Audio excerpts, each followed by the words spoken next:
श्लोक नंबर 1 था संबंध के ऊपर, जो प्रभु जी ने कल डिस्कस किया। आज हम डिस्कस करेंगे श्लोक नंबर 2, जो कि अभिदेह के ऊपर है। इस संसार के संबंधों में हम जिसके साथ भी रहते हैं, हम उस व्यक्ति के साथ 1 घंटे के लिए रह सकते हैं, 2 घंटे के लिए रह सकते हैं, 24 घंटे के लिए रह सकते हैं, पर पूरे जीवन के लिए हम साथ उसके नहीं रह सकते। इस संसार में जितने भी संबंध हैं, अल्टीमेटली वो संबंध एक दिन हम सभी से अलग हो जाते हैं। ये संसार का एक वास्तविक सत्य है जिसको कोई नकार नहीं सकता। तो जब हमें पता चल जाता है कि हमारा भगवान के साथ संबंध है, तो नेक्स्ट आता है कि भाई अब उस संबंध को हम कैसे स्थापित करें। ये तो हमारे पास इंफॉर्मेशन हो गई, सूचना हो गई कि यस, हम सभी का भगवान के साथ कुछ व्यक्तिगत संबंध है, बट उस संबंध को हमें आगे बढ़ाना है। जब हम उस संबंध के साथ अपने जीवन को जीते हैं, यदि हम उस संबंध के साथ अपने जीवन में ना जिए, तो फिर उस संबंध की मूल्यता नहीं होती। तो भगवान के साथ हमारा संबंध है और हम व्यक्तिगत स्तर पे अपना संबंध अलग अलग स्तर पे भगवान के साथ स्थापित कर सकते हैं। इस श्लोक में सबसे पहले श्रीमद् भागवत पुराण की महिमा क्या है, महिमा का गुणगान किया जा रहा है। आप देखते हैं बहुत से लोग श्रीमद् भागवत कथा सप्ताह ऑर्गेनाइज करते हैं। आप सब इतने उत्साह से इतनी ठंड में भागवत कथा सुनने के लिए आ रहे हैं, है ना। तो श्रीमद् भागवतम की एक अपनी एक स्पेशलिटी है, वो बहुत बड़ी स्पेशलिटी है, जिसकी वजह से श्रीमद् भागवतम अलग है और बाकी जो अन्य ग्रंथ हैं, बाकी जो और पुराण हैं, वो अलग हैं एक दृष्टिकोण से।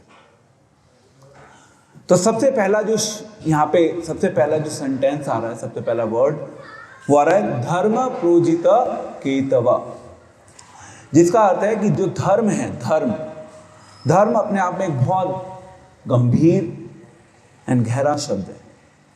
क्यों? क्योंकि भगवान बहुत गंभीर है। भगवान का एक गुण है, भगवान हमेशा गंभीर रहते हैं।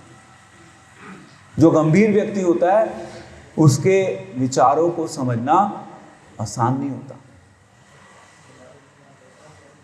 वो जितने भी मुनि होते हैं, ऋषि होते हैं, इनफैक्ट जो भगवान के शुद्ध भक्त होते हैं, वो हमेशा गंभीर होते हैं, क्योंकि उनका चिंतन हमेशा, जो उनका भगवान के साथ संबंध है, उनका चिंतन उस संबंध के ऊपर चलता है। तो ऐसे ही हम सबका भगवान के साथ संबंध है। भगवान ने उस संबंध को स्थापित करने के लिए ही धर्म की स्थापना की है। तो यदि हम आपसे कहें कि धर्म भी बहुत सारे होते हैं, तो आप कहेंगे ओके, कोई हिंदू है, कोई मुस्लिम है, कोई सिख है, कोई ईसाई है। यहाँ पे उन धर्मों की बात नहीं हो रही। यहाँ पे हमारे सनातन धर्म में जो अलग अलग विभाजन है, उसके बारे में चर्चा की जा रही है। सबसे पहला है धर्म तो साक्षात भगवत प्रणीतम। धर्म कहाँ से आता है? धर्म को भगवान स्वयं स्थापित करते हैं। भगवान के द्वारा धर्म की स्थापना की गई, जिसके थ्रू हम सभी भगवान के साथ अपना व्यक्तिगत संबंध बना सकते हैं। तो एक होता है लौकिक धर्म। लौकिक धर्म मीन्स सामाजिक धर्म, जिसको हम सभी अपने जीवन में फॉलो करते हैं, जिसमें पारिवारिक धर्म जो है, पारिवारिक धर्म भी एक कर्तव्य होता है। धर्म की एक डेफिनेशन होती है कर्तव्य। तो हम सब अपने जीवन में अलग अलग कर्तव्यों का पालन करते हैं। तो जो हमारे शारीरिक कर्तव्य हैं, वो शारीरिक कर्तव्य हमारे शरीर का धर्म है। और फिर उसके बाद उन कर्तव्यों का पालन करते हुए हम अपने जीवन में अलग अलग कर्मों को करते हैं। तो जैसे ही हम अपने जीवन में कर्मों की शुरुआत करते हैं, तो आता है एक पहला सकाम कर्म। सकाम कर्म मीन्स वो कर्म जिसको हम कुछ पाने की भावना से करते हैं। आप कुछ अच्छी क्रिया करेंगे मे भी कुछ आप धार्मिक अनुष्ठान करेंगे, आप कुछ यज्ञ करवाएंगे, आप कहीं प्रसाद बंटवाएंगे, तो ये एक धार्मिक कर्म है, बट वो सकाम कर्म है। कोई बताएगा क्यों सकाम कर्म क्यों है वो? यस, वो सकाम कर्म जो है उसमें हम कुछ चाहते हैं अपने जीवन में, उस कर्म के बदले में हम कुछ चाहते हैं, उसको बोलते हैं हमारे हृदय में कुछ पाने की इच्छा है उस कार्य को करके। तो वो एक दृष्टिकोण से धर्म की कैटेगरी में तो आता है, पर श्रीमद् भागवतम जो है, श्रीमद् भागवतम उस धर्म के बारे में चर्चा नहीं करती। श्रीमद् भागवतम हमें इससे भी ऊपर लेके जाती है। भौतिक दृष्टिकोण से 4 चीजें हैं जिसके पीछे हम सब अपने जीवन में प्रयास करते हैं। भौतिक दृष्टिकोण में जो अपने जीवन में धर्म का सहारा लेते हैं, सबसे पहला है धर्म, यानी कि अपने जीवन के कर्तव्यों का पालन करना। जब हम अपने जीवन के कर्तव्यों का पालन करते हैं तो उसके बदले में हमें कुछ क्या मिलता है? अर्थ। इकोनॉमिक्स में बोलते हैं ना अर्थ। अर्थ मीन्स हमें कुछ उसके बदले में रिटर्न मिलता है, क्योंकि हम रिटर्न की इच्छा करते हैं। अर्थ। देन उसके बाद नेक्स्ट है काम। जब हमें कुछ मिल गया तो हम जो भी हमारे पास आया धन के रूप में, जो भी हमने अर्जित किया, हम उस धन के माध्यम से हम अपनी इच्छाओं की पूर्ति करते हैं। क्योंकि अभी हमारे जीवन में हमें जो वास्तविक धर्म है, भागवत धर्म, अभी हमें भागवत धर्म के बारे में ज्ञान नहीं होता, तो हम लौकिक धर्म जो है, जो शरीर के स्तर का धर्म है, जिसमें हमारी कुछ ना कुछ इच्छाएं छुपी होती हैं, हम उस अर्थ से अपनी इच्छाओं की पूर्ति करते हैं। और जब हम उन इच्छाओं की पूर्ति करते हैं तो उन इच्छाओं की पूर्ति करते करते हम देखते हैं कि हमारे आसपास संसार में बहुत कंपटीशन है। कंपटीशन है ना समाज में। यदि आप ऊपर उठना चाहते हैं इस संसार में, तो आपको डेफिनेटली नीचे लोगों को दबाना होगा। यदि आप लोगों को नीचे नहीं दबाएंगे तो आप ऊपर नहीं उठ सकते। उसका कारण है कि हमारे अंदर कहीं ना कहीं इस संसार के लोगों के प्रति किसी ना किसी रूप में द्वेष होता है। जेलस होती है। उसी कारण से हम क्या करते हैं, हम दूसरे लोगों से ऊपर उठने की कोशिश करते हैं। यदि उसके पास इतना कुछ है तो मेरे पास भी होना चाहिए, एंड उसके लिए हम बहुत अधिक अपने जीवन में प्रयास करते हैं।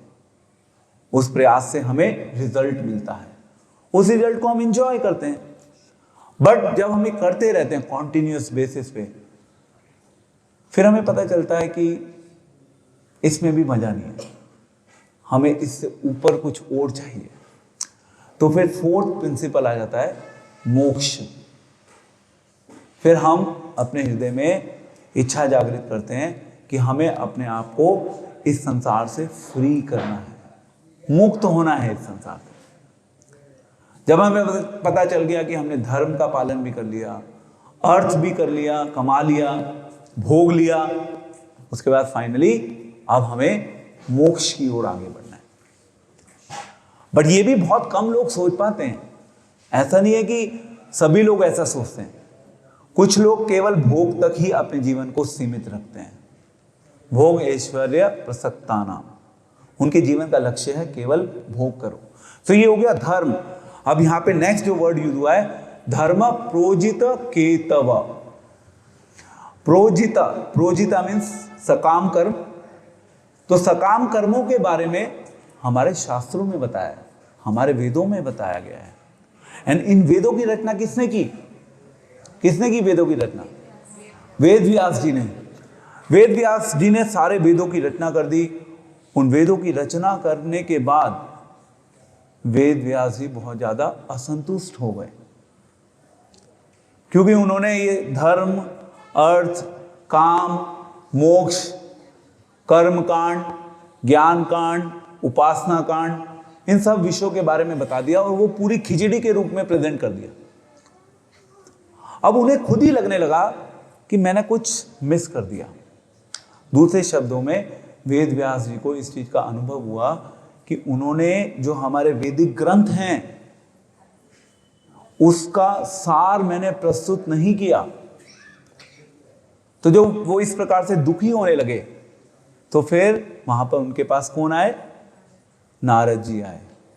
नारद जी आए वेद व्यास जी के पास और उन्होंने बताया अपनी असंतुष्टि कि मैंने सारे वेदों की रचना कर दी पर मैं अभी संतुष्ट नहीं हूं। तो फिर नारद जी ने उनको गाइड किया कि तुमने ये वेदों की रचना तो कर दी, बट इन वेदों की जो एसेंस है, इस एसेंस को प्रस्तुत नहीं किया। फिर वेद व्यास जी ने वेदांत सूत्र के ऊपर नेचुरल कमेंट्री है श्रीमद् भागवतम के रूप में वेद व्यास जी ने वेदांत सूत्र के ऊपर कमेंट्री लिखी, और जहां पे उन्होंने जितने भी हमारे वेद हैं, शास्त्र हैं, पुराण हैं, उन सभी का निचोड़ हमारे लिए प्रस्तुत कर दिया। और वहां पे उन्होंने शुद्ध भक्ति को सर्वश्रेष्ठ बताया। सभी धर्मों का सार क्या है? अल्टीमेटली भगवान की सेवा करना। और उन्होंने ये बहुत स्पष्ट रूप से बताया कि अल्टीमेटली हम सभी इस संसार में भगवान के साथ अपना संबंध बनाने के लिए आए। इसीलिए भागवत पुराण की आज के इस कलयुग में बहुत महानता है, क्योंकि ये क्या है? अमल पुराण है। अमल पुराण का मतलब इसमें कोई दोष नहीं है, फ्री है। बाकी जो वेद हैं, वेदों में दोष है, क्योंकि वहां पे शुद्ध भक्ति नहीं है। वेदों में यह बताया गया है कि आप इस रिचुअल को फॉलो कर लीजिए, इस रिचुअल को फॉलो करने से आपके जीवन में ये आ जाएगा, अगर आपके जीवन में ये परेशानी है तो इस रिचुअल को फॉलो कर लीजिए, इस रिचुअल को फॉलो आप करेंगे तो उससे क्या होगा? आपके जीवन की परेशानी दूर हो जाएगी। तो लोग इसलिए वेदों का सहारा लेते हैं। बट सुखदेव गोस्वामी के थ्रू वेद व्यास जी ने इस अमल पुराण की रचना की, और उसमें बताया कि जीव का वास्तविक धर्म क्या है? जीवेरे स्वरूप होए कृष्णेरा नित्य दास। हम सभी क्या हैं? भगवान के दास हैं, और हमारा शाश्वत धर्म है कि हम अपने जीवन में केवल भगवान की सेवा करें। तो ये हो गया धर्म प्रोजित केतव। ये शब्द जो है पहला 1.1.2 का याद रखिएगा। तो एक है लौकिक धर्म, एक है वास्तविक धर्म। वास्तविक धर्म जो है वो हमारी आत्मा का धर्म है, शरीर का धर्म नहीं है। शरीर का धर्म लौकिक धर्म है। और प्रॉब्लम क्या होती है? हम उस लौकिक धर्म को ही वास्तविक धर्म मान बैठते हैं। हम अपने जीवन में यही सबसे बड़ी गलती करते हैं। और जो इस लौकिक धर्म को ही वास्तविक धर्म मान लेता है, वो अपने जीवन में 3 ताप जो हैं, उन 3 तापों से हमेशा दुखी रहता है। किसी ना किसी रूप में उसके जीवन में वो 3 ताप आते रहते हैं, उसको परेशान करते रहते हैं। और वो उस असमंजस से, उस दुविधा से बाहर नहीं निकल पाता, क्योंकि वो अपने आप को बिजी रखता है लौकिक धर्म का पालन करने में। तो आप कहेंगे ठीक है प्रभु जी, लौकिक धर्म में हम फंसे हुए हैं, अब हमें करना क्या है? तो इसके बाद यहां पे आ रहा है प्रोजित केतवो परमो निर्मत्सरानाम परसता। ओके, क्या है? निर्मत्सरानाम सताम। अब आगे बढ़ रहे हैं सुखदेव गोस्वामी। तो अब हम करें क्या? आप कहेंगे ठीक है प्रभु जी, एक लौकिक धर्म है, एक आत्मा का वास्तविक धर्म है, हमें क्या करना है? अब यहां पे बता रहे हैं कि जिनके हृदय पूर्ण रूप से शुद्ध हो चुके हैं, जिनके हृदय पूर्ण रूप से शुद्ध हो चुके हैं, जो भगवान के भक्त हैं, वो इन लौकिक धर्म के चक्करों में ज्यादा नहीं पड़ते। लौकिक धर्म हम सभी को अपनी ओर आकर्षित करते हैं, अट्रैक्ट करते हैं, और हम सब लोग उन लौकिक धर्मों की ओर आकर्षित हो जाते हैं। बट भगवान के शुद्ध भक्त, क्योंकि उनके हृदय जो हैं वो पूर्ण रूप से शुद्ध हो चुके हैं, वो उन लौकिक धर्मों से ज्यादा प्रभावित नहीं होते। उनको पता चल चुका है कि क्या शुद्ध है। जिस प्रकार से यदि आप एक ज्वेलरी की शॉप पर जाएं, ज्वेलरी की शॉप पर अगर आप जाएं और यदि आपको पहचान है प्रॉपर रूप से, सही ढंग से यदि आपको पहचान है कि ये आर्टिफिशियल ज्वेलरी है, ये प्योर ज्वेलरी है, अगर आपके पास उसकी पहचान है तो आपका इंटरेस्ट किस चीज में होगा? प्योर ज्वेलरी में ना, क्योंकि आपको पता है कि यही रियल है।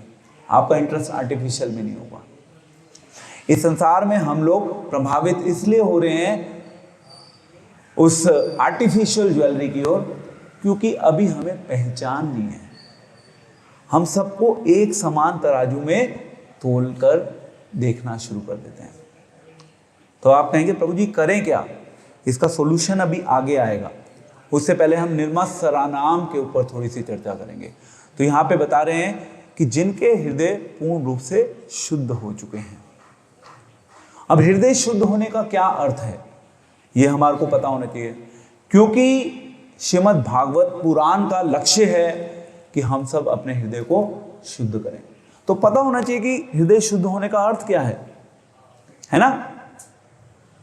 केवल ये लाइन कि भाई हमारा हृदय शुद्ध होना चाहिए, उससे काम नहीं चलेगा। हमें पता होना चाहिए।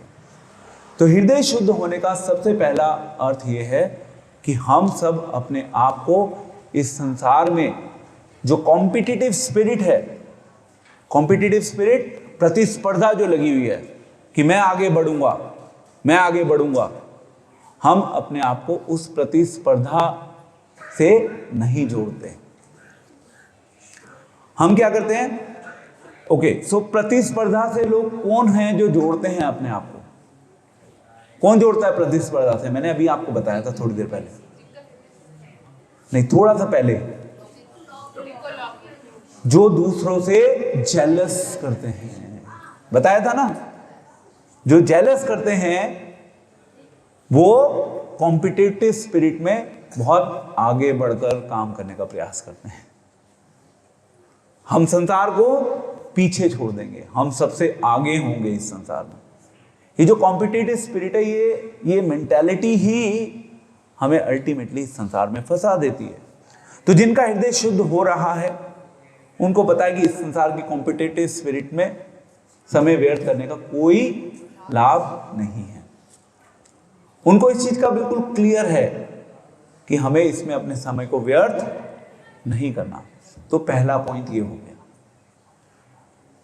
तो अपना समय व्यर्थ नहीं करते। जिनका हृदय शुद्ध हो चुका है वो भौतिक संसार के जो प्रलोभन है, भौतिक संसार के जो कार्य हैं, उसमें अपने समय को व्यर्थ नहीं करते। तो ये कुछ चेक पॉइंट्स हैं जिससे आप चेक कर सकते हैं कि क्या आपका हृदय शुद्ध हो चुका है या नहीं।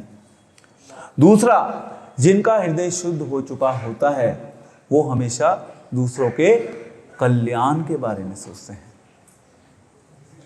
इस संसार में क्या चलता है? जिनका हृदय डर्टी है, कंटैमिनेटेड है, वो सोचते हैं अपने कल्याण के बारे में, मैक्सिमम अपने परिवार के कल्याण के बारे में। बट जिनका हृदय शुद्ध हो चुका है वो वास्तविक स्तर पे अपने परिवार के और अपने परिवार से बाहर जितने भी लोग हैं, जहां पे कल्याण की बात आती है, कल्याण करते हुए वो उसमें अंतर नहीं करते। क्योंकि जब हमारा हृदय विशाल हो जाता है तो फिर हम सभी दूसरे जीवों के कल्याण के बारे में सोचते हैं। तो हृदय शुद्ध होगा तो दूसरों के कल्याण की भावना स्वाभाविक रूप से हमारे हृदय में जागृत होगी। एंड इसमें थर्ड पॉइंट है कि जब हमारा हृदय शुद्ध होगा तो उसका रिजल्ट क्या होगा? ऑटोमेटिकली हमारे अंदर जितना भी मैल है, जितनी भी डर्टी चीजें हैं, गंद जो हमारे हृदय में भरा हुआ है, वो गंध हमारे हृदय से दूर हो चुका होगा। सब आप कहेंगे वो गंध क्या है प्रभु जी, है ना, पता होना चाहिए। तो वो गंध क्या है? राग, द्वेष, ईर्ष्या, क्रोध, लोभ, मोह, ये सब हमें पता ही होता है बाय डिफॉल्ट। बट ये एक एक शब्द या एक एक ये जो विकार है हमारे हृदय में, इस एक एक विकार को क्लीन करने में बहुत समय लगता है। श्रील प्रभुपाद उदाहरण देते हैं। श्रील प्रभुपाद कहते हैं कि यदि हमारा शरीर जो है, हमारा शरीर यदि गंदा हो जाता है, उसको हम बहुत सरलता से साफ कर सकते हैं। धो लेंगे, नहा लेंगे, हम साफ हो जाएंगे। बहुत सिंपल है, एक ही जस्ट इन फ्यू मिनट्स अगर कहीं भी कुछ गंदगी होगी हमारे शरीर पे, हम उसको साफ कर लेंगे। बट ये जो हृदय का मैल है, ये जो हृदय की अशुद्धता है, इसको दूर करने में बहुत समय लगता है, साल लग जाते हैं, इनफैक्ट जीवन लग जाते हैं, जीवन लग जाते हैं। क्योंकि हृदय को शुद्ध करना एक बहुत बड़ा प्रोजेक्ट है, सबसे बड़ा प्रोजेक्ट है हृदय को शुद्ध करना। इसीलिए चैतन्य महाप्रभु ने शिक्षाश्रकम के पहले श्लोक में बोला, चेतो दर्पण मार्जनम भव महादावाग्नि निर्वापनम। वहां पे कंपैरिजन किया गया है, इस संसार में आग लगी हुई है। कैसे? जैसे जंगल में जब आग लगती है तो जंगल की आग को बुझाना बहुत मुश्किल होता है, बहुत मुश्किल होता है। एक बार मैं अभी कुछ न्यूज़ में देख रहा था थोड़े टाइम पहले, पता नहीं कैलिफोर्निया के किसी जंगल में आग लगी थी। वो आग इतनी ज़्यादा भयानक थी कि गवर्नमेंट के पास कोई मैकेनिज्म नहीं था उस आग को रोकने का, इतनी भयानक आग थी। तो हमें अपने चित्त रूपी दर्पण का मार्जन करना है, क्योंकि उसके ऊपर जो मिट्टी जमी हुई है वो पता नहीं पिछले कितने जन्मों की मिट्टी है। बट यस, श्रेय केरवा चंद्रिका वितरणम विद्यावधु जीवनम सर्वात्मन सनापनम परम विजयते श्री कृष्णा संकीर्तनम। भगवान के नाम में इतनी शक्ति है कि भगवान के नाम की शरण जब हम अपने जीवन में लेते हैं तो धीरे धीरे हमारे हृदय की जो अशुद्धता है, उस हृदय रूपी दर्पण में जो मिट्टी जमी हुई है, धीरे धीरे वो मिट्टी उतरने लगती है। ये हरि नाम की शक्ति है।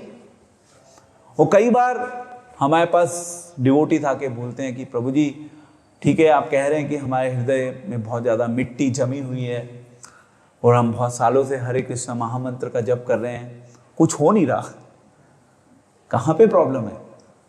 देखिए, जितनी मोटी हमारी मिट्टी की परत है उतना हमें समय लगेगा। बट हमारे को इस चीज के ऊपर पूर्ण विश्वास होना चाहिए कि क्लीन जरूर होगा। ये विश्वास होगा तो समय के साथ धीरे धीरे आप देख सकेंगे उस शीशे में, हृदय रूपी शीशे में आप देख सकेंगे स्वयं। तो निर्मत्सराणाम, 3 चीजें हमने बताई। सबसे पहला, जिनका हृदय शुद्ध हो चुका होगा वो दूसरों के कल्याण के बारे में सोचेंगे, क्योंकि उनका हृदय बड़ा हो गया ना, विशाल हो गया। जिसका हृदय विशाल होगा वो फिर विशाल स्तर पे सोचेगा, उसकी सोच जो है वो फिर छोटी संकुचित नहीं होगी। दूसरा मैंने बताया कि वो दूसरों से घृणा नहीं करेगा, क्योंकि यदि आपको दूसरों का कल्याण करना है तो दूसरों से घृणा नहीं करनी होगी ना, नहीं तो कल्याण कैसे करेंगे आप? कल्याण तभी संभव है जब हम दूसरों से घृणा नहीं करेंगे। दूसरे शब्दों में, जो अपने जीवन में दूसरों के कल्याण के ऊपर कार्य करना शुरू कर देते हैं, धीरे धीरे उनकी जेलस जो है, उनकी जो घृणा करने की प्रवृत्ति है, वो अपने आप कम होने लग जाती है। तो कल्याण के लिए चैतन्य महाप्रभु ने ये नाम संकीर्तन दिया है। संकीर्तन आंदोलन जो है जिसकी स्थापना चैतन्य महाप्रभु ने की। वो संकीर्तन आंदोलन की स्थापना इसीलिए की गई थी जिससे कि हम सभी दूसरों से जो घृणा हम कर रहे हैं, हमारी वो घृणा कम हो सके। वो हो जाएगी, अगर आप प्रयास करोगे तो वो घृणा हमारी अवश्य कम होगी। हमारे को इतना विश्वास होना चाहिए। देन इसके बाद निर्मत्सराणाम हो गया। एंड देन यस, जब हमें पता चलेगा निर्मत्सराणाम सताम, देन वेद्यम वास्तवमत्र वस्तु, तो वेदों की जो वास्तविक वस्तु है, वेदों में बहुत कुछ दिया है, जैसे अभी हमने बताया था धर्म अर्थ काम मोक्ष, वेदों में बताए गए हैं अलग अलग प्रोसेसेस, बट वेदों की जो वास्तविक वस्तु है, उस वास्तविक वस्तु के बारे में हमें पता चलेगा। और फिर हम क्या करेंगे, फिर हम शिवदम, यहां पे वर्ड यूज हुआ शिवदम, सत्यम शिवम सुंदरम। शिव का मतलब क्या होता है, कल्याणकारी, जो सबका मंगल करते हैं। तो जब हमें ये पता चलेगा कि वास्तविक वस्तु परम सत्य धीमहि स्वयं भगवान है, तब अपने आप हमारे जीवन में कल्याण होना शुरू हो जाएगा। ये भागवत की महिमा है। भगवान के इस वास्तविक परम सत्य को बिल्कुल क्लियरली स्पष्ट रूप से बताया हुआ है। यदि आप और शास्त्र पढ़ेंगे तो आपको कंफ्यूजन हो सकती है। ऐसा हो सकता है जब आप शिव महापुराण पढ़ेंगे तो वहाँ पे शिव जी का गुणगान भी होगा। वहाँ पे ये भी बताया जा सकता है कि शिव जी महान हैं, शिव जी बड़े हैं।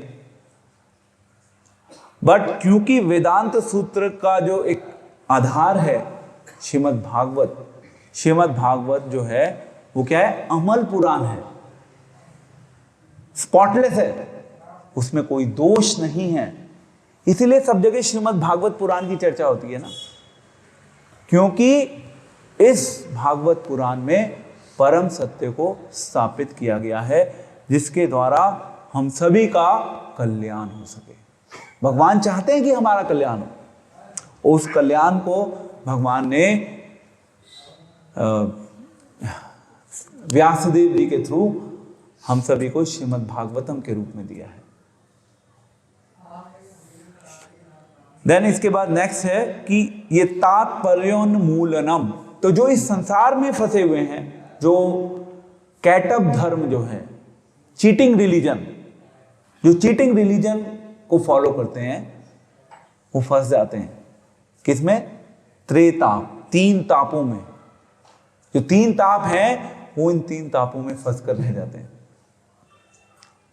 उन तीन तापों में आता है जन्म मृत्यु जरा व्याधि दुख दोषानुदर्शनम। उनके जीवन में जन्म आता है, मृत्यु आती है, उसके बीच में बुढ़ापा आता है, बीमारी आती है, ये साइकिल चलती रहती है। पर जो श्रीमद् भागवतम का शेल्टर ले लेते हैं, उनका ये जो साइकिल है वो साइकिल पे विराम हो जाता है। उस साइकिल पे इसको हम डिस्कस करेंगे कल, जो कि हमारे प्रयोजन का पार्ट है 1.1.3। प्रयोजन के पार्ट में हम कल कवर करेंगे। सो वी आर कंटिन्यूइंग इसी में। देन इसके बाद नेक्स्ट जो है कि जो श्रीमद् भागवत है, श्रीमद् भागवतम का संदेश, यहां पे एक शब्द आया है इसी श्लोक में, शुश्रुभि। शुश्रुभि, शुश्रुभि का अर्थ होता है जिनका हृदय पूर्ण रूप से शुद्ध हो चुका है। वो करते क्या हैं, अब आ गई बात क्रिया के ऊपर, क्योंकि हम अभिधेय की चर्चा कर रहे हैं ना, तो वो क्या करते हैं, वो इस क्रिया का पालन करते हैं। वो क्रिया क्या है, वो क्रिया है शुश्रुभि। अभिधेय में क्रिया होना जरूरी है। मैंने बताया था यदि आपको अपने संबंध के बारे में पता चला भगवान से, तो आप कुछ क्रिया करेंगे। जिनका हृदय पूर्ण रूप से शुद्ध हो चुका होता है वो भी इस क्रिया का पालन करते हैं, और जिनको अपने हृदय को शुद्ध करना है उनको भी इस क्रिया का पालन करना है। वो क्रिया है शुश्रूभी। अब आप कहेंगे शुश्रूभी क्या होता है? श्रीमद् भागवत कथा का श्रवण करना। जितना हम श्रीमद् भागवत का श्रवण करते हैं उतना हमारे हृदय की जो ग्रंथियां हैं,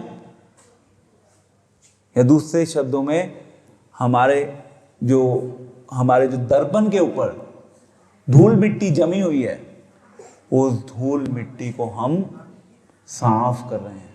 कैसे? श्रवण करके। अब आप कहेंगे कि ओके, श्रवण करना ठीक है प्रभु जी, हमने श्रवण करना शुरू कर दिया, तो श्रवण करने के लिए कुछ योग्यता होना आवश्यक है। अलग अलग योग्यताएं हो सकती हैं, बट 3 बहुत महत्वपूर्ण योग्यताएं हैं जिनका वर्णन इस श्लोक में आ रहा है। तो श्रवण हम सब करते हैं। हमारे इस भक्ति योग का जो विज्ञान है, भक्ति योग के विज्ञान में 2 चीजें सबसे महत्वपूर्ण है, श्रवण एंड कीर्तन, यानी कि सुनना और सुनने के बाद कीर्तन करना, भगवान की कीर्ति का गुणगान करना। तो श्रील प्रभुपाद जो कि इस्कॉन के फाउंडर आचार्य हैं, श्रील प्रभुपाद के गुरु भक्ति सिद्धांत सरस्वती महाराज, वो ये एक प्रार्थना करते हैं सभी से। वो कहते हैं कि अपने कान मुझे दे दो, दूसरे शब्दों में सुन लो। और आज के इस कलयुग में सुनना एक बहुत मुश्किल कार्य है, आसान नहीं है सुनना। हम सुना तो सकते हैं, बट कोई हमें सुनाए ये अपने आप में एक मुश्किल कार्य होता है। तो सुनना जो है वो बहुत महत्वपूर्ण होता है हमारे लिए, सभी के लिए सुनना महत्वपूर्ण है। और जो अपने जीवन में जितना प्रगति कर रहा होता है वो भी सुनता है।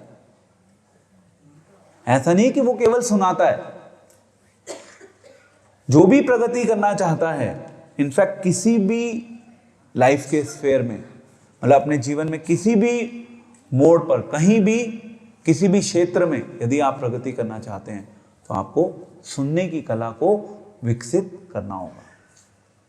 और जिसने सुनने की कला को विकसित किया है वो हमेशा जीवन में प्रगति करते हैं।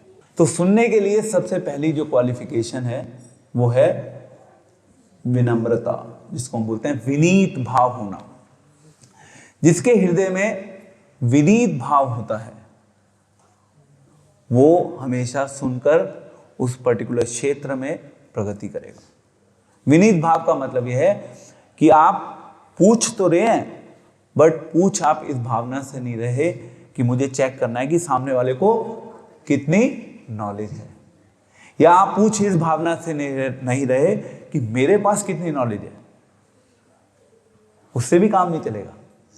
तो आपको सुनना है तो उसके लिए आपके अंदर विनम्रता होनी आवश्यक है। यदि आप विनम्र नहीं होंगे तो क्या होगा? क्या होगा?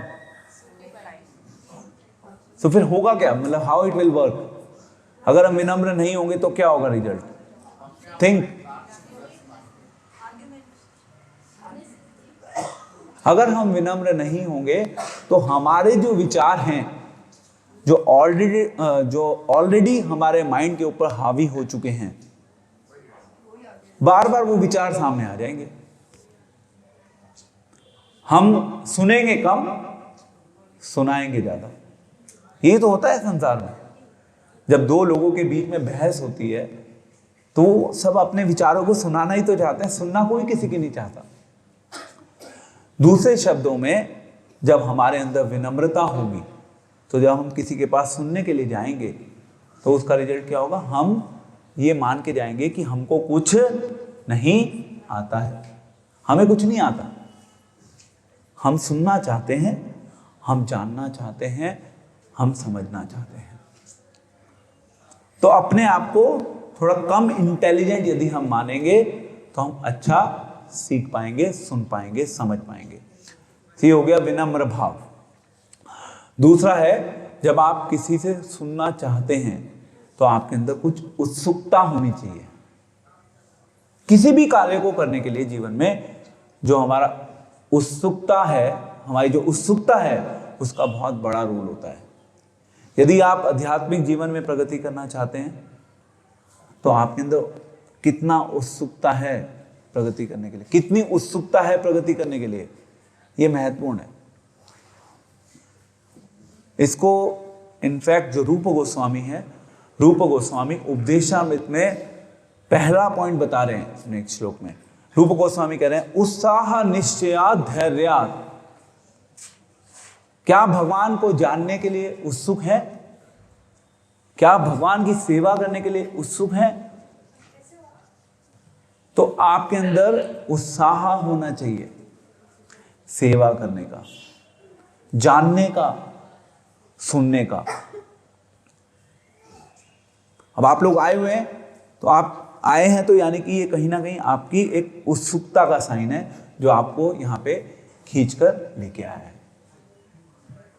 तो जानने और सुनने के लिए हमें उत्सुक होना चाहिए।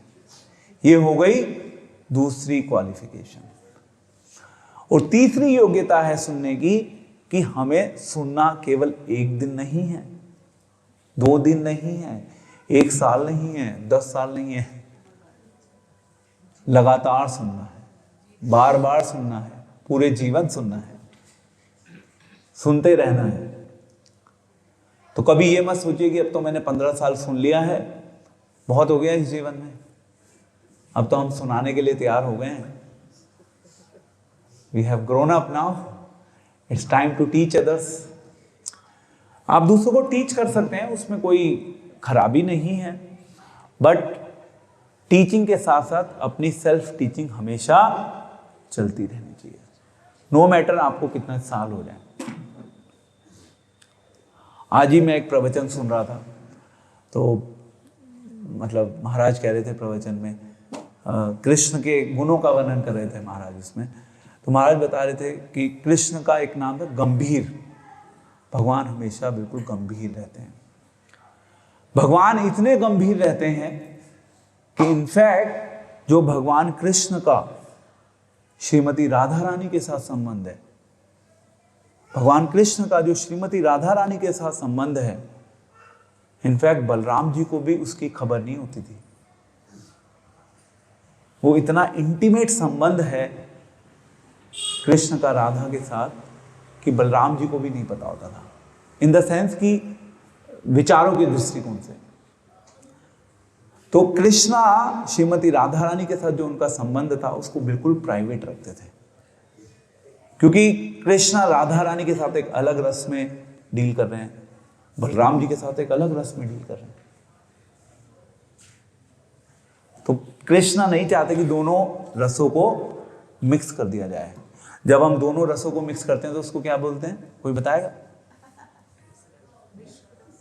जब हम दोनों रसों को मिक्स करते हैं तो उसको बोलते हैं रसाभास। रसाभास, रसाभास हो गया। बलराम जी के साथ कृष्ण की अलग रिलेशनशिप है, राधा रानी के साथ कृष्ण की बिल्कुल अलग रिलेशनशिप है। दोनों ही बिल्कुल क्लोज हैं, दोनों ही बिल्कुल क्लोज हैं। दोनों के जीवन का लक्ष्य क्या है? दोनों ही कृष्ण को आनंद देना चाहते हैं। बट राधा रानी जो कृष्ण को आनंद देना चाहती है वो अलग है, जो बलराम कृष्ण को आनंद दे रहे हैं वो बिल्कुल अलग है। तो इसी प्रकार से जो रस है, रस तत्व, इसको मैं थोड़ा सा कल और पिकअप करूंगा रस तत्व के बारे में। यस, सो इस प्रकार से भगवान कृष्ण गंभीर हैं। और कृष्ण क्योंकि गंभीर हैं तो एज भक्त, यदि हम भक्त बनना भी चाहते हैं तो हमें गंभीर होना होगा। कृष्णा कॉन्शियसनेस, श्रील प्रभुपाद कहते हैं कि कोई इट्स ए सीरियस बिजनेस, ये एक बहुत बड़ा सीरियस जीवन का अफेयर है। अब क्योंकि हम लोग इसकी सीरियसनेस को नहीं समझ पाते तो हम कहाँ गड़बड़ करते हैं। प्रभुपाद उसके बारे में लिखते हैं, इसी श्लोक के एक्सप्लेनेशन में प्रभुपाद लिखते हैं कि ये जो प्रोसेस है, ये प्रोसेस तो इजी है सुनने का, बट उसका जो एप्लीकेबिलिटी है उस प्रोसेस की, वो एप्लीकेबिलिटी थोड़ी सी हमारे लिए क्या हो जाती है, मुश्किल हो जाती है। इनफैक्ट थोड़ी सी मुश्किल नहीं होती, बहुत ज़्यादा मुश्किल हो जाती है, या दूसरे शब्दों में हम उसकी एप्लीकेबिलिटी को खुद ही मुश्किल बना देते हैं, क्योंकि हमने अपने जीवन में बहुत से प्रपंच पाले हुए हैं। भौतिक प्रपंच, प्रपंच पता है क्या होते हैं? क्या होते हैं प्रपंच?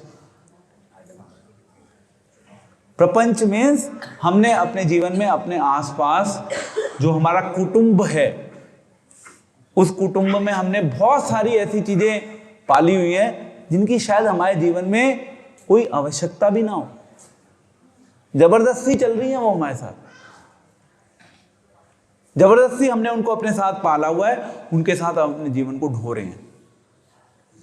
पहले ही इतना बोझा है इस संसार का, और बोझा ढो के हम अपने बोझे को बढ़ा रहे हैं।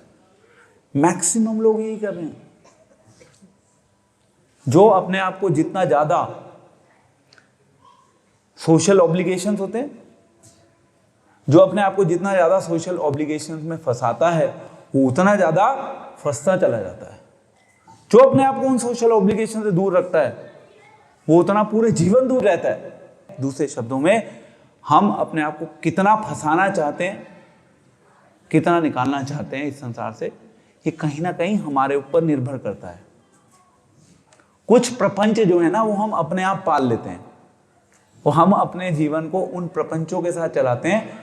हमें ऐसा लगता है कि उन प्रपंचों के बिना हमारा जीवन नहीं चलेगा। ये हमारा सबसे बड़ा एक भ्रम है। इस भ्रम के साथ हम लोग अपने जीवन को जीते हैं। यही संसार है, ऐसे ही संसार हमें फंसा के रखता है। पर भागवतम बार बार हमें इस चीज के लिए रिमाइंड करेगी, बार बार भागवतम हमें बताएगी कि अपने आप को इन प्रपंचों से बाहर निकालो, अपने आप को इन प्रपंचों से दूर रखो। ऐसा हो सकता है कि हम इमीडिएटली, हमारे जीवन की जो परिस्थिति है, हम इमीडिएटली अपने आप को उन प्रपंचों से दूर ना कर सकें। एटलीस्ट हमें ये पता होना चाहिए कि ये प्रपंच हैं, आज नहीं तो कल मुझे अपने आप को इनसे दूर करना है। ये पता होना बहुत जरूरी है, नहीं तो लोगों को पता ही नहीं है। आज की जो सोसाइटी है, जिस समाज में हम लोग रहते हैं, इस समाज की विडंबना ये है कि हमें पता ही नहीं होता कि ये प्रपंच हैं। हम पता नहीं क्यों इन प्रपंचों के साथ जी रहे हैं, बट फिर भी हम लोग जीते रहते हैं, क्योंकि हमारे पास नॉलेज नहीं है। अब नॉलेज किनके पास नहीं होती? जो सुनना नहीं चाहते, परंतु जो सुनते हैं, एटलीस्ट उनको सुन के ये पता तो चल जाता है कि ये चीज गलत है, ये चीज सही है, और उसके आधार पे आज नहीं तो कल वो निर्णय ले पाएंगे। यस, उस निर्णय को लेने की शक्ति भी हमें भगवान ही देंगे, यदि हम अभिदेह का सही ढंग से पालन करेंगे। इसलिए श्रवणम जो होता है, श्रवणम एक दिन का काम नहीं है, श्रवणम कॉन्टिन्यूअस है, चलते रहना चाहिए हमेशा। जितना हमारा श्रवणम होगा, उतना धीरे धीरे धीरे धीरे धीरे हमारा हृदय जो है वो शुद्ध भी होने लगेगा। हृदय शुद्ध करना है बस। अब हृदय शुद्ध करने का रिजल्ट क्या होगा, यहां पे आ रहा है। ओके, जैसे जैसे कोई ध्यानपूर्वक तथा विनीत भाव से भागवत के संदेश को सुनता है, वैसे वैसे ज्ञान के इस संस्कार से उसके हृदय में परमेश्वर स्थापित हो जाते हैं। भागवत की महिमा, श्रवणम की महिमा। इसलिए धार्मिक अनुष्ठान जो होते हैं ना, धार्मिक अनुष्ठानों में अपने आप को ज्यादा फंसाने की आवश्यकता ही नहीं है। देखिए, जो द्वापर युग था, द्वापर युग में एक सिस्टम था। उसमें क्या था? द्वापर युग में बड़े बड़े मंदिर बनाए जाते थे, मंदिरों में बड़े बड़े अर्चे विग्रह की स्थापना की जाती थी। ये द्वापर युग का प्रोसेस था, परंतु कलयुग का प्रोसेस नहीं है ये। कलयुग में हमें बड़े बड़े मंदिरों की आवश्यकता नहीं है। कलयुग का प्रोसेस कुछ हो रहा है। अब आप देखिए आज के समय में मंदिर खाली होते जा रहे हैं, लोगों के पास मंदिर जाने का समय कहां है। आज की सोसाइटी की सबसे बड़ी विडंबना यह है कि लोगों के पास मंदिर में जाने का समय नहीं है। तो बड़े बड़े मंदिरों के निर्माण की आवश्यकता नहीं है, बट यस हमें एक प्रॉपर श्रवणम की आवश्यकता है। श्रवणम अगर आपका मंदिर में हो जाए तो बहुत अच्छा है, यदि मंदिर के बाहर कहीं भी श्रवणम हो जाए तो भी बहुत अच्छा है, क्योंकि हृदय में परिवर्तन श्रवणम से आएगा। हृदय में परिवर्तन केवल मंदिर जाके नहीं आएगा। एंड ये जो भागवत पुराण है, भागवत ग्रंथ जो है, भागवत ग्रंथ की सबसे बड़ी जो क्वालिटी है, यही क्वालिटी है कि आपके अंदर सुनने की रुचि अपने आप विकसित होना शुरू हो जाएगी। ये भागवत की महिमा है। आप अपने आप सुनना चाहोगे, आप जितना सुनेंगे आप और सुनना चाहेंगे, फिर आप और सुनना चाहेंगे, और सुनना चाहेंगे, क्योंकि भागवतम अमल पुराण है, भागवतम महापुराण है। तो आप पूछेंगे कि प्रभु जी रिजल्ट क्या है भागवत सुनने का? रिजल्ट से हम देखते हैं ना, हर चीज को मेजर करते हैं रिजल्ट से। तो भागवत सुनने, जब हम सुनेंगे भागवत, तो हमारे अंदर भागवत सुनने की रुचि बढ़ेगी, हम और सुनना चाहेंगे। तो ऐसे ही हमारी सुनने की रुचि बढ़ती रहेगी, बढ़ती रहेगी, बढ़ती रहेगी, बढ़ती रहेगी, बढ़ती रहेगी। श्रवणम है ना हमारा प्रोसेस, श्रवणम एंड कीर्तनम। जितना हम श्रवण करेंगे उतना हमारी कीर्तन में भी रुचि बढ़ेगी, उतना हम अच्छे से कीर्तन करेंगे। श्रवण भी होगा, कीर्तन भी होगा। जब दोनों चीजें होंगी तो भगवान हमारे हृदय में स्थापित हो जाएंगे। यह है भागवत महिमा। एंड दो प्रकार की भागवत है। भागवत को दो भागों में विभाजित किया जा सकता है। एक है बुक भागवत और एक है person Bhagwat. Book Bhagwat means ये है बुक भागवत। अब उनसे जब सुबह मेरी बात हो रही थी, मैंने कहा कि आप पढ़िए। अब प्रॉब्लम ये है कि आज के समय में लोगों ने पढ़ना छोड़ दिया है, संन्यास ले लिया है पढ़ने से। पढ़ने में रुचि नहीं है, किताबों पे धूल मिट्टी जमती रहती है। जब हम पुस्तक वितरण करने जाते हैं, बुक डिस्ट्रीब्यूशन करने जाते हैं, आपको पता ही है इस्कॉन का एक कल्चर है जहाँ पे भगवत गीता, भागवतम, रामायण, हम डिवोटी से रिक्वेस्ट करते हैं प्लीज ले लो भाई। अब वो ले भी लेते हैं, अब वो धूल मिट्टी चढ़ती रहती है उसके ऊपर, क्योंकि पढ़ने में रुचि नहीं है। तो एक है बुक भागवत, भागवत पुस्तक के रूप में, और दूसरा है पर्सन भागवत। तो भगवान ने एक दूसरा ऑल्टरनेटिव दिया। भगवान को पता था कि कलयुग में लोगों के बस में पढ़ना नहीं है।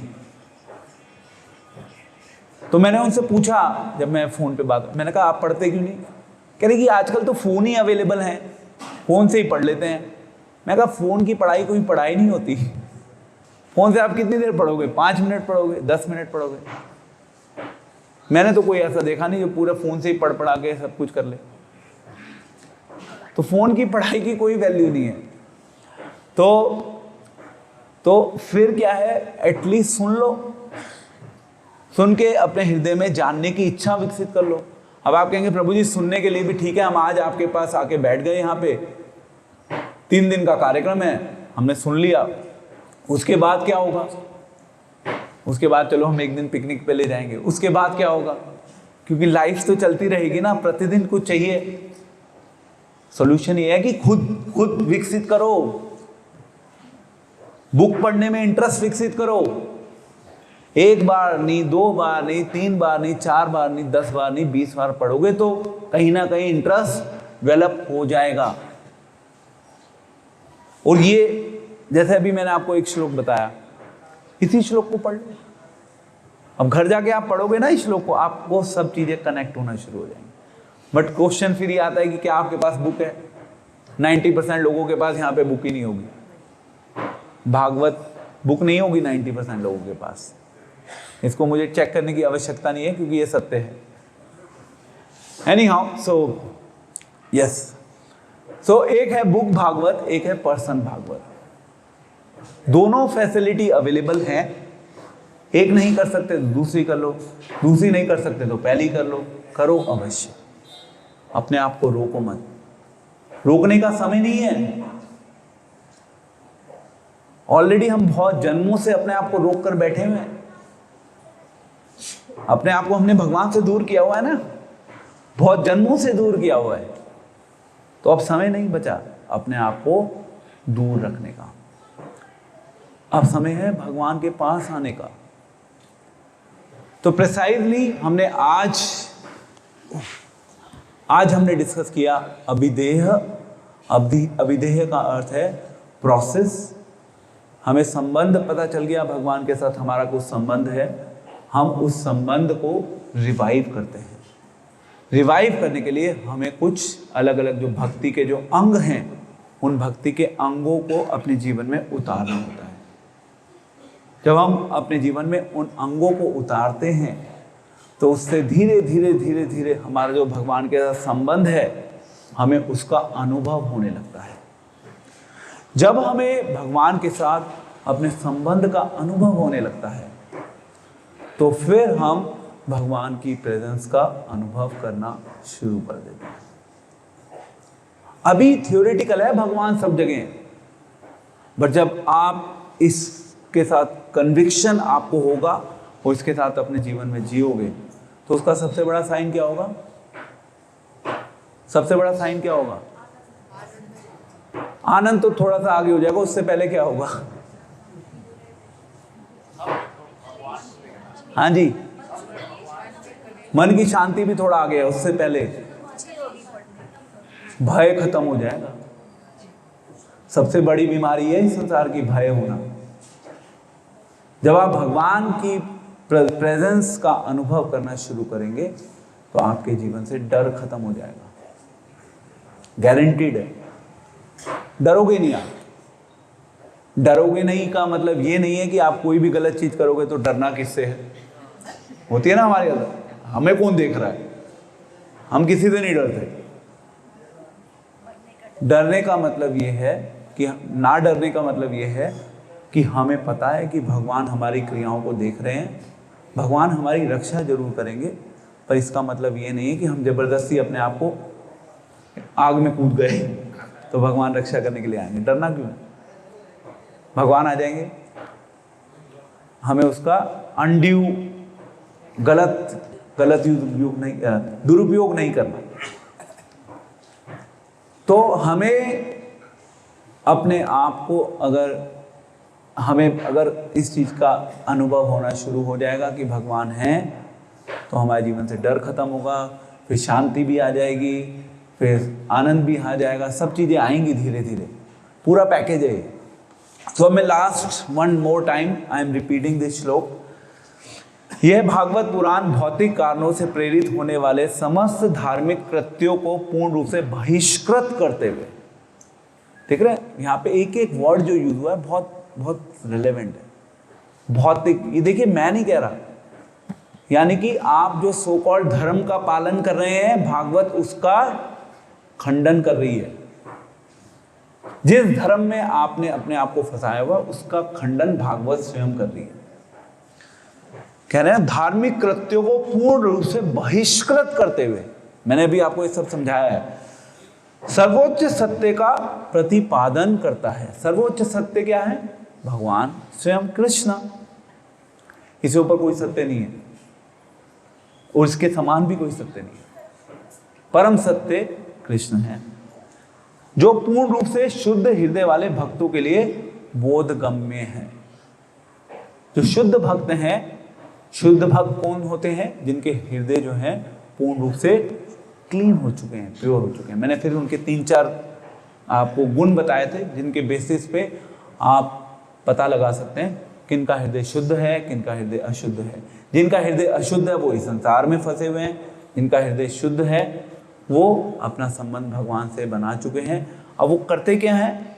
यह सर्वोच्च सत्य वास्तविकता है जो माया से पृथक होते हुए सबों के कल्याण के लिए है। ये जो परम सत्य है इस परम सत्य से सभी का कल्याण सुनिश्चित है। ऐसा सत्य तीनों प्रकार के संतापों से समूल नष्ट करने वाला है। महामुनि व्यासदेव द्वारा संकल्पित यह सौंदर्यपूर्ण भागवत ईश्वर साक्षात्कार के लिए अपने आप में पर्याप्त है। एंड देन इसके बाद लिख रहे हैं, तो फिर अन्य किसी शास्त्र की क्या आवश्यकता है? यदि आपने भागवत पान करना शुरू कर दिया सही ढंग से, तो आपको किसी और शास्त्र की कोई आवश्यकता नहीं है। एंड देन इसके बाद जैसे जैसे कोई ध्यान पूर्वक तथा विनीत भाव से, आ गया ना श्रवण की क्या योग्यता होनी चाहिए, ये पूरा डिस्क्रिप्शन दिया है इसमें कि किस प्रकार से हम सभी अपना संबंध अभिधेय के थ्रू भगवान के साथ स्थापित कर सकते हैं। ये हो गया 1.1.2। एंड वैसे वैसे ज्ञान के इस संस्कार से उसके हृदय में परमेश्वर स्थापित हो जाते हैं। भगवान को स्थापित करना हृदय में। भगवान अभी कहते हैं ना, यतो यतो यामी ततो नरसिम्हा बहिर् नरसिम्हो हृदय नरसिम्हो। भगवान बाहर भी हैं अंदर भी हैं, अभी हमें अनुभव नहीं हो रहा, धीरे धीरे अनुभव होना शुरू हो जाएगा यदि हम भागवतम की शरण ग्रहण करेंगे। धन्यवाद। हरे कृष्णा कृष्ण कृष्ण हरे हरे, हरे राम राम राम हरे हरे।